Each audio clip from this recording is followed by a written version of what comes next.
Welcome to this conversation with the Morning Tea Marketing Missus, where we get together and offer some ideas and suggestions on how you might improve the things that you are doing in business, particularly designed for small business owners, entrepreneurs, and sole traders.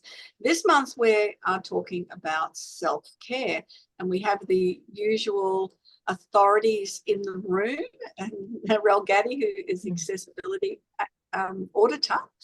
Kate Smith is a graphic designer. Jan Roche is a busy lady with two businesses. One is BizConnect Web Design and Over 50s Health. And I am Janeen Bosper. My business is Speech Perfect, and I help people communicate effectively. And I'm going to be sharing some ideas this week on things that might help you in your business regarding your self-care. And I know one thing we touched on a couple of weeks ago is recognizing where you are in your business and expecting too much from yourself, because that can be one of the biggest contributors to us then looking outside and judging ourselves against other people, which is not what we need to be doing to build our business effectively. So I keep growing my hair out of my eyes because I've got the fan going a million miles an hour here. It's really hot and humid. And the hair's blowing. So to see me wiping my face, it's what I'm doing. It's really important to pace yourself in what you're doing. And if you're setting goals for yourself, making sure that those goals are realistic and achievable. Because if you set goals that are really unrealistic, and I'm working with someone at the moment and they want 100 clients by the end of the year. At the moment, they've got just a few. It's probably unrealistic to expect that. By the end of 3 years, definitely. I'd say with what they're doing, they're hitting a really good market target. So that would make a difference. But the pressure then on achieving those goals is really, and when you don't, that sense of failure, it really can do a lot for against your mental wellness, because you're looking at yourself and going, look at someone else, they've achieved that, how come I haven't done it? And there's a few reasons that you won't. One is it's not realistic and not achievable. Another thing that you may not be achieving those goals is because you haven't put the practices in place or the habits in place which then get you to getting those results. And Jan is a powerlifter, and I can't imagine, Jan, that you would have just been able to turn up, without having done any training and go, well, I can bench press 80 kilo. How much can you bench press? Oh, I've done a 72.5. I want to get that 80. Oh, it was a very good guess. I thought. That's impressive. Yeah, that was very, very impressive. But you can't do that in the first week. You really need to build up good habits. And those habits will then become the tasks or the activities that you do. And when they become just your norm, then they're just what you do. And then those habits make everything else achievable, and it becomes easy to do things because, if you're bench pressing 60 kilo, then that's really easy for you to do now. But if you had tried that before you started powerlifting training and build up to it, there's no way you could do that. So thinking about that, taking that pressure off yourself, because you can't just jump ahead and have these high expectations without having done all of the pre-work that it takes to get there. And it's building the habits. And when you're doing something repeated, it helps you emotionally and with knowing, okay, now that's easy. Yeah. As Aunt says, reps. Yeah. But it's actually quite funny, the expectations you put on yourself. If you look at, like, when you train a dog or a kid, like toilet training a child, it doesn't happen quickly. It takes time.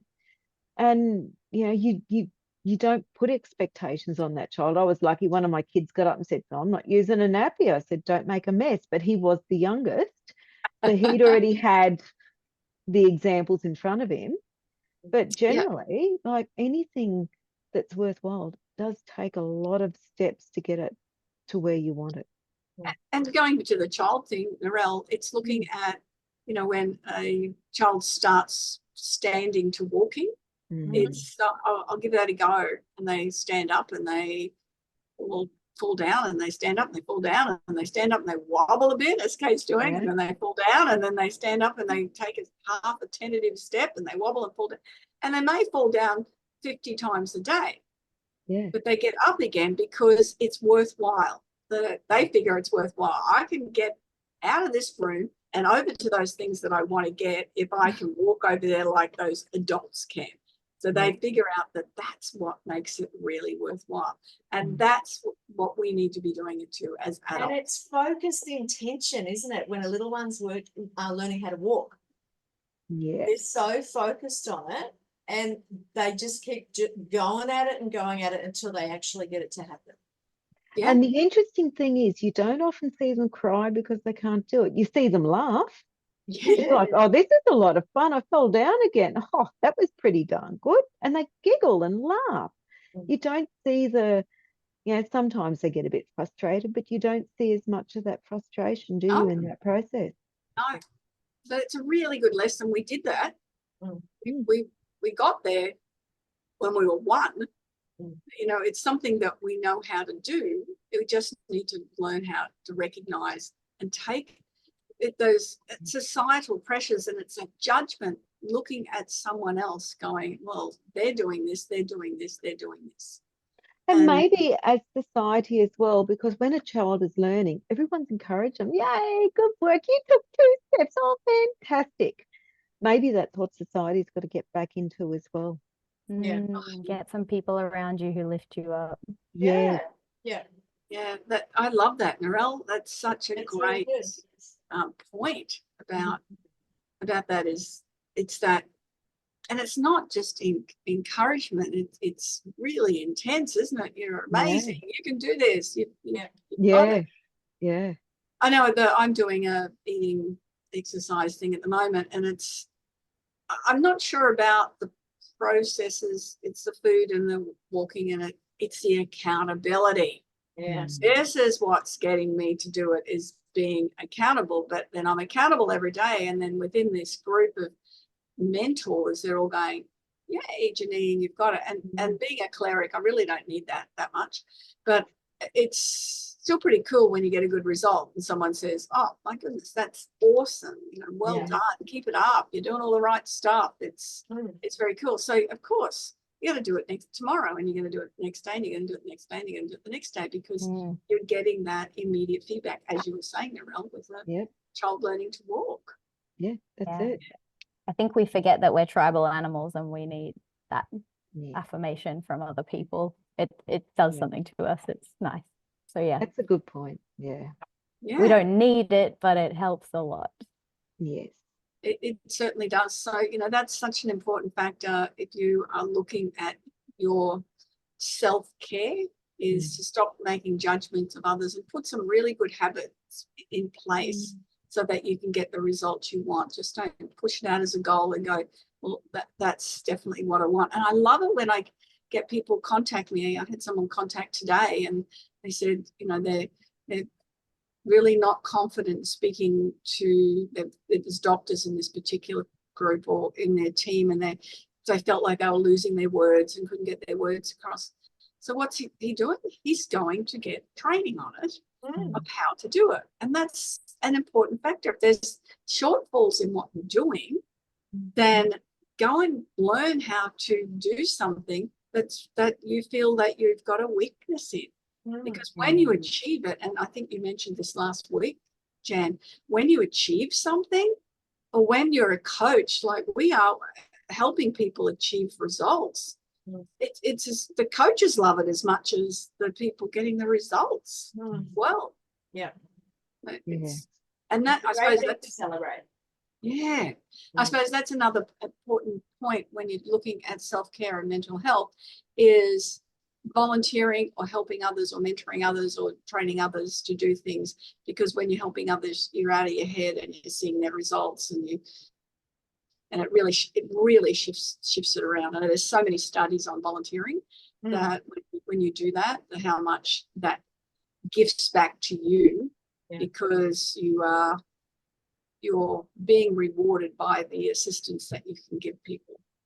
And when you're mentoring or you're supporting, assisting somebody in a field that is your passion, it's so much better. So Yeah. good.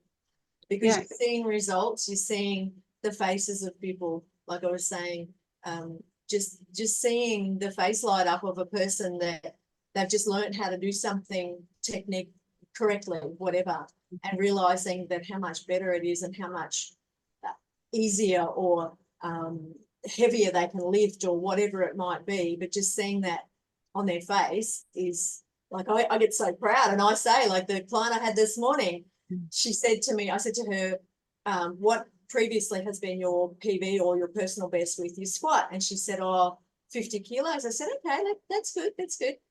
And so today I just gently pushed and pushed further and further. She did 2 sets of 2. So 2 reps, 2 sets of 60 kilos. Oh my gosh. Wow. So there was a high five moment. Yeah, that's And a incredible. hug, and I'm so proud of you. And it was, Yeah. it was really fantastic. So Yeah. So she feels great. It's achievable. yes. And she's, Mm. and that's probably another part is, and I mentioned getting right training, but finding the right mentors as well, and people that Yeah. do give you that support. Yeah. So, And Mhm. mentors are our trainers. They're our coaches, aren't they? yeah. Yeah. Yeah, absolutely. So, Mm. That's it. important factors for self-care is just take it easy on yourself. Yeah. And realize that you need to put steps in place and build habits to achieve those results that you want.